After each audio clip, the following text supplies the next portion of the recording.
Apa? Baca Twitter nggak kemarin? Apa? Hidup nih sekarang susah ya. Apa? Miskin dicari Baim Wong, kaya dicari Yusuf Mansur.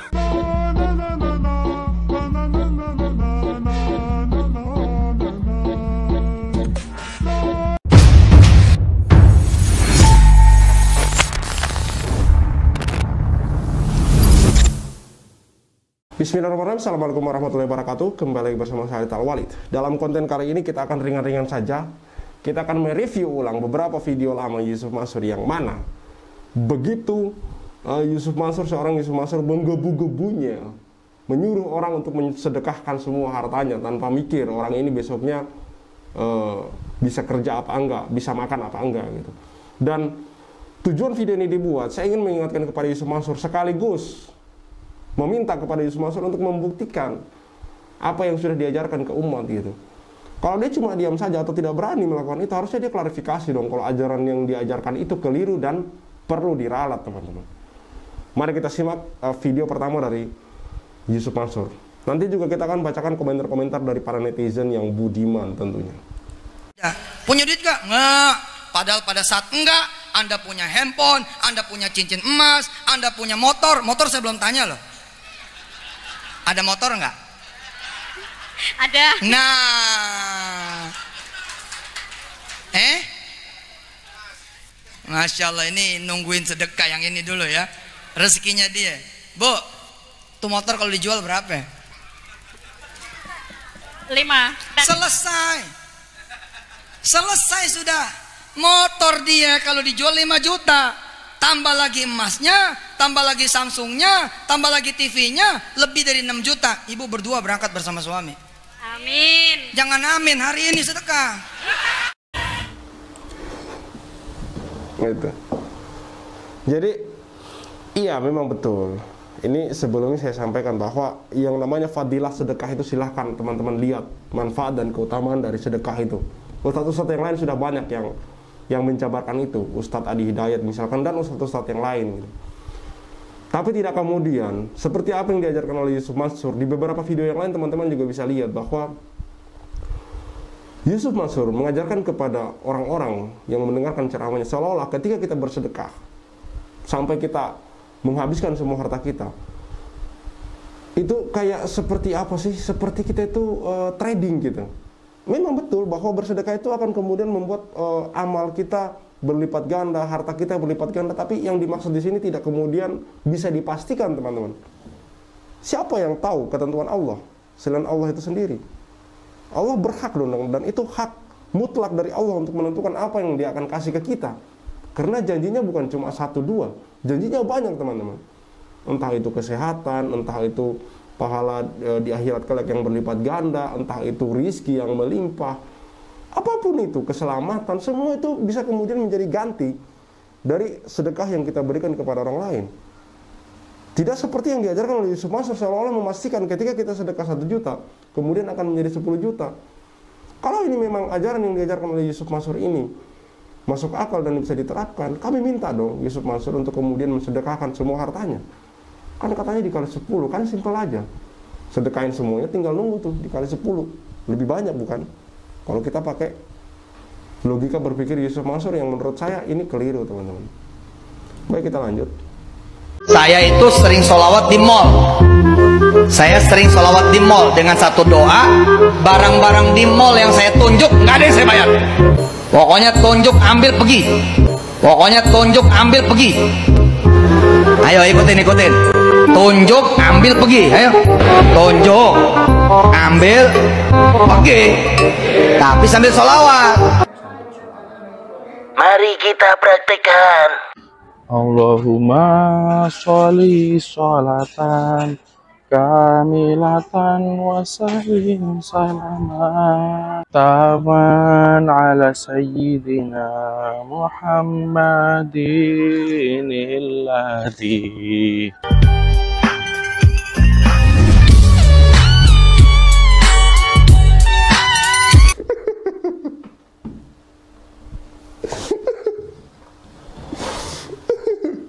Kita tidak mengejek salawat, teman-teman. Tapi apa yang diajarkan oleh Yusuf Mansur sebenarnya ini pada dasarnya menurut saya ini adalah satu penghinaan, satu pelecehan menurut saya pribadi ya. Maksudnya apa dia katakan seperti itu? Ke mall tinggal main tunjuk, ambil pergi, yang penting baca sholawat. Ya ini menurut saya suatu pembodohan gitu, ngapain gitu. Dan sampai hari ini Yusuf Mansur tidak pernah mengklarifikasi itu, teman-teman. Sampai hari ini. Kalau memang ajaran ini keliru, tolong dong diklarifikasi. Kalau Anda diam saja berarti Anda membenarkan apa yang Anda ajarkan. Yang mana ini sudah menjadi ledek-ledekan banyak netizen, banyak konten kreator. Ajaran seperti apa gitu loh, ngambil barang orang tanpa hak gitu. Bukan hak kita kemudian kita ambil, ajaran dari mana? Bahkan semua agama pun tidak mengajarkan itu, teman-teman. Terkhusus agama kita, agama Islam gitu.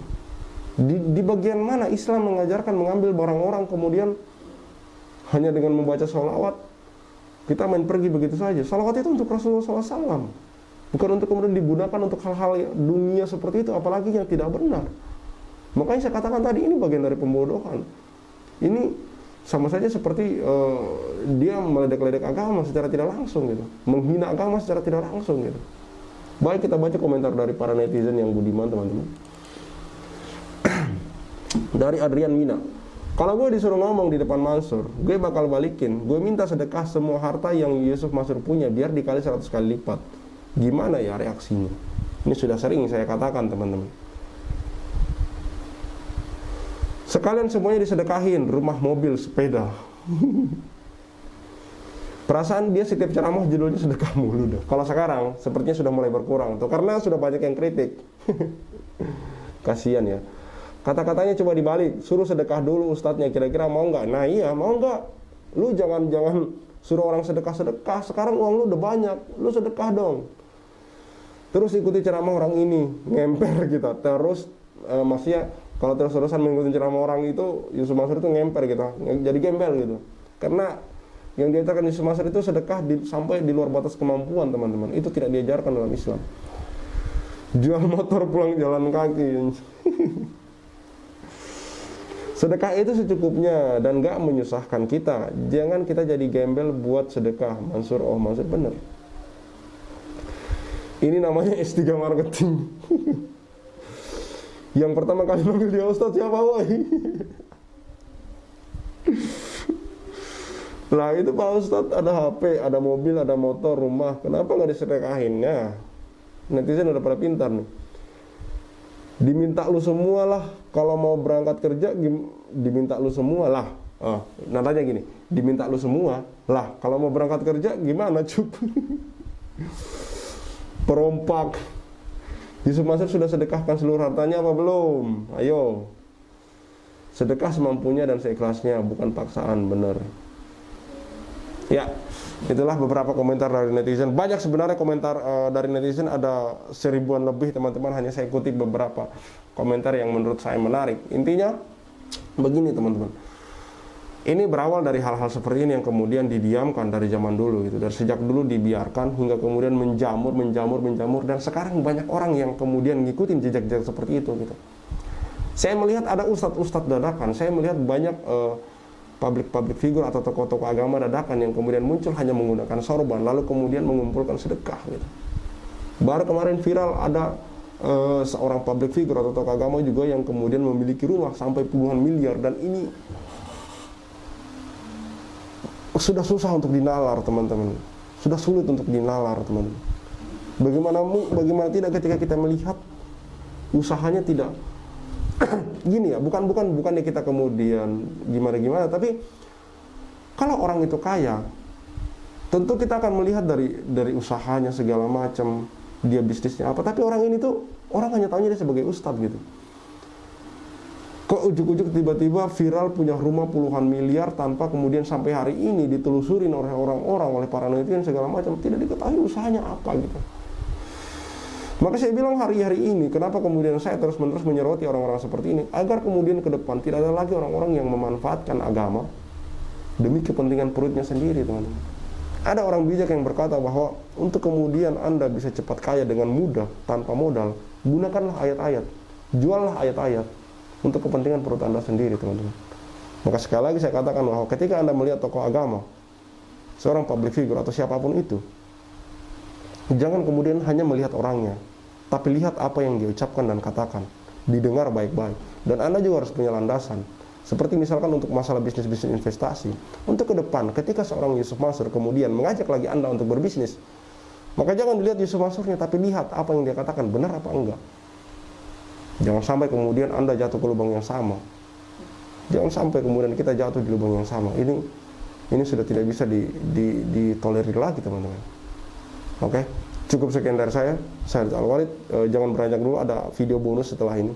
Syahrid Al-Walid, see you on the next videos. Jangan ya, jangan Bismillahirrahmanirrahim. ditiru.